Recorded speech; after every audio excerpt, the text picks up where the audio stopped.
እኔን የገረመኝ የይሁዳም አይደል የወዳጅ ጠላቱ፣ የጴጥሮስም አይደል የሸንጎ ክህደቱ፣ የመስቀሉ ክብደት የገራፊው ጡጫ፣ ለዛሉት እግሮቹ ሰንሰለት ማገቻ፣ የእሾህ አክሊሉ አይደለም ችንካሩ፣ የሰበቁት ጦሩ ጎኑ መሰንቀሩ።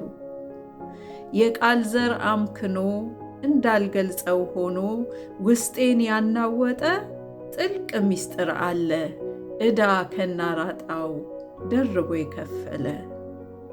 አጉራሽ ፈዋሽ እጁን በምስማር በመቱ፣ መሐሪውን ሰቅለው ገዳዩን በፈቱ፣ ሁሉን በጭካኔ ሲያውቁት ባደረጉ፣ አያውቁትም ብሎ ምሕረት መፈለጉ ይደንቃል በእጅጉ።